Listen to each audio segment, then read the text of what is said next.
안녕하세요, 여러분. 오늘은 정말 흥미로운 현상에 대해 이야기해 보려고 합니다. 혹시 여러분의 부모님이나 할아버지, 할머니가 요즘 스마트폰만 들여다보고 계시지 않나요?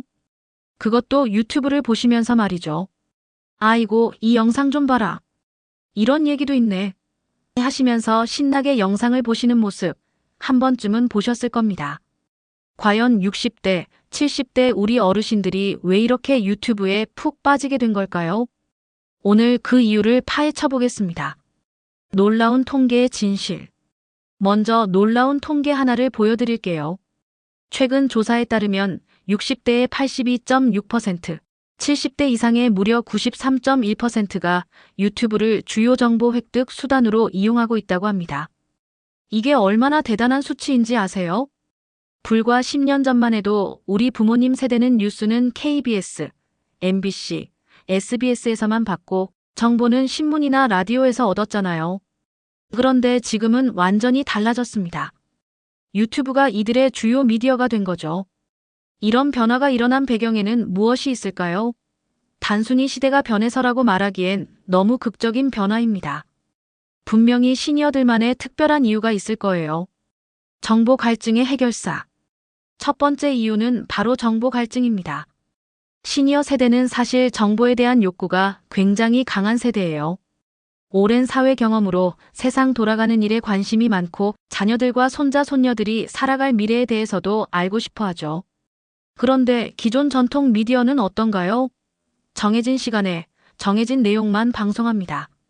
뉴스는 저녁 9시에만 볼 수 있고 관심 있는 특정 주제를 깊이 있게 다루는 프로그램을 찾기도 어려웠죠.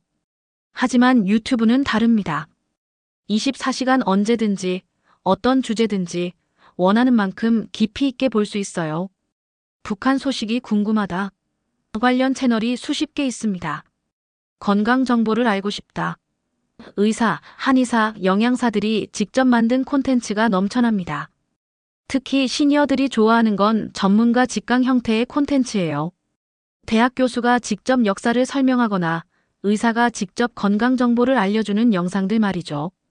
이런 콘텐츠는 기존 방송에서는 찾아보기 힘들었던 것들입니다. 내 맘에 드는 콘텐츠의 발견. 두 번째 이유는 맞춤형 콘텐츠입니다. 시니어들도 각자 취향이 다르고 관심사가 달라요. 어떤 분은 정치에 관심이 많고 어떤 분은 요리를 좋아하고 또 어떤 분은 여행 영상을 즐겨보시죠. 기존 TV 프로그램은 대중을 상대로 만들어지다 보니 개인의 세세한 취향을 만족시키기 어려웠어요. 하지만 유튜브는 완전히 다릅니다. 정말 세분화된 취향까지도 만족시킬 수 있는 콘텐츠가 있거든요. 예를 들어 6.25 전쟁 당시의 생활상에 대해 알고 싶어하는 할아버지가 계시다면 정말 디테일하게 그 시절을 다룬 영상들이 있어요. 옛날 시골 음식 만들기에 관심 있는 할머니가 계시다면 그런 콘텐츠도 정말 많습니다. 그리고 한번 관심사에 맞는 채널을 구독하면 유튜브 알고리즘이 비슷한 콘텐츠를 계속 추천해 줍니다. 마치 이 영상도 좋아하실 것 같은데요? 라고 말하는 것처럼 말이죠. 시니어들 입장에서는 마치 자신만을 위한 맞춤 방송국이 생긴 것 같은 기분이 드는 거예요. 전통 미디어에서 못 본 이야기들. 세 번째 이유는 다양성입니다. 기존 방송에서는 다루지 않던 이야기들을 유튜브에서 만날 수 있거든요. 전통 미디어는 아무래도 방송심이나 여러 규제 때문에 조심스럽게 다뤄야 할 주제들이 많아요. 하지만 유튜브는 개인이 만드는 콘텐츠다 보니 좀 더 자유롭고 솔직한 이야기들이 많습니다. 특히 시니어들이 관심 있어 하는 정치, 사회 이슈 같은 경우에는 더욱 그래요. 기존 뉴스에서는 공정성을 위해 여러 입장을 모두 다뤄야 했지만 유튜브에서는 특정 관점에서 깊이 있게 분석한 콘텐츠를 볼 수 있어요. 내가 생각하는 바와 똑같은 이야기를 해주는 사람이 있네. 이런 경험을 하게 되면서 더욱 빠져드는 거죠. 마치 오랫동안 속마음을 털어놓을 상대를 찾지 못했는데 드디어 찾은 것 같은 기분이 드는 거예요. 그리고 해외 소식이나 과거 역사에 대한 새로운 해석, 음모론까지는 아니더라도 이런 관점도 있구나 싶은 이야기들을 접할 수 있어서 지적 호기심이 충족되는 거죠. 스마트폰과 함께 온 새로운 세계. 네 번째 이유는 기술적 접근성입니다. 사실 이게 모든 변화의 시작점이에요. 10년 전만 해도 인터넷 영상을 보려면 컴퓨터를 켜고 복잡한 절차를 거쳐야 했어요. 하지만 스마트폰이 대중화되고 특히 화면이 커지면서 상황이 완전히 바뀌었습니다. 이제는 리모컨 하나로 TV 채널을 돌리듯이 손가락 하나로 영상을 바꿀 수 있게 됐어요. 보고 싶은 영상을 검색하는 것도 음성인식 기능 덕분에 훨씬 쉬워졌고요. 특히 코로나19 팬데믹 시기가 결정적이었습니다. 집에 머무는 시간이 늘어나면서 자연스럽게 스마트폰을 더 많이 만지게 되었고 자녀들이 엄마 아빠 이런 것도 있어요 라고 알려주면서 유튜브를 접하게 된 분들이 많아요. 처음에는 이게 뭐야? 하시던 분들이 몇 개월 지나니까 아이고 이 사람 영상 또 올라왔네 하시면서 완전히 빠져버린 거죠. 기술에 대한 두려움이 사라지고 나니 오히려 젊은 새소통과 공감의 새로운 창구. 5번째 이유는 소통 욕구입니다. 나이가 들수록 자신의 생각을 나누고 공감받고 싶은 욕구가 더 커지는데 유튜브가 그런 욕구를 어느 정도 채워주고 있어요. 댓글 기능을 통해서 영상 제작자나 다른 시청자들과 소통할 수 있거든요.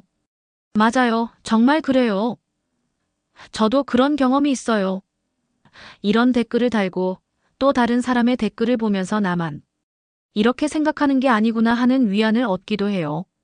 특히 같은 세대의 다른 시청자들과 공감대를 형성하는 경우가 많아요. 과거 추억을 다룬 영상이라면 우리 어릴 때는 정말 그랬지 하면서 댓글로 추억을 나누고 사회 이슈를 다룬 영상이라면 각자의 의견을 주고받으면서 토론을 벌이기도 하죠. 이런 과정을 통해서 단순히 정보를 받아들이는 수동적인 시청자가 아니라 적극적으로 참여하는 능동적인 참여자가 되는 거예요. 이게 기존 TV 시청과는 완전히 다른 경험이거든요. 시간의 자유로움. 6번째 이유는 시간적 자유입니다. 은퇴 후 시간이 많아진 시니어들에게 유튜브는 정말 매력적인 콘텐츠예요. TV는 정해진 시간에 방송되지만 유튜브는 언제든지 볼 수 있어요. 새벽에 잠이 안 와서 깨어 있을 때도, 낮에 심심할 때도, 저녁에 가족들이 다른 프로그램을 볼 때도 본인만의 콘텐츠를 즐길 수 있죠. 그리고 영상 길이도 다양해요. 짧게는 몇 분짜리 영상부터 길게는 몇 시간짜리 다큐멘터리까지. 기분과 상황에 맞춰서 선택할 수 있어요. 컨디션이 안 좋은 날에는 가벼운 영상을, 집중하고 싶은 날에는 깊이 있는 콘텐츠를 볼 수 있는 거죠. 새로운 문화 현상의 등장. 지금까지 60대 이상 시니어들이 유튜브에 빠지는 이유들을 살펴봤습니다. 정리해보면 정보 갈증, 맞춤형 콘텐츠, 다양성, 기술적 접근성, 소통 욕구, 시간적 자유 등이 복합적으로 작용한 결과예요. 사실 이런 현상을 단순히 어르신들도 유튜브를 보시는구나 정도로 생각할 수도 있지만 저는 이게 굉장히 의미 있는 문화적 변화라고 봅니다.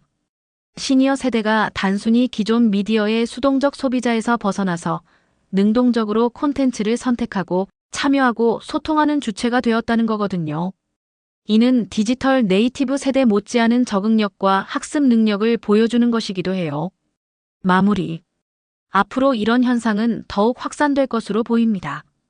현재 50대, 40대도 곧 시니어가 될 텐데 이들은 이미 디지털에 익숙한 세대니까요. 그리고 콘텐츠 제작자들도 시니어 타겟 콘텐츠를 더 많이 만들 것이고 플랫폼들도 시니어들이 더 쉽게 이용할 수 있도록 개선해 나갈 거예요. 결국 우리가 목격하고 있는 것은 단순한 세대 간 기술 격차의 해소가 아니라 새로운 미디어 생태계의 탄생인 셈입니다. 시니어들이 유튜브에 미치는 이유, 이제 이해가 되시나요?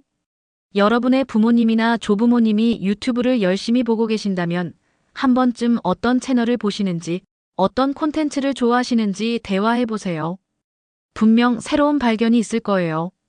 오늘 영상이 도움이 되셨다면 좋아요와 구독 부탁드리고 여러분의 생각도 댓글로 남겨주세요. 다음에도 흥미로운 주제로 찾아뵙겠습니다. 감사합니다.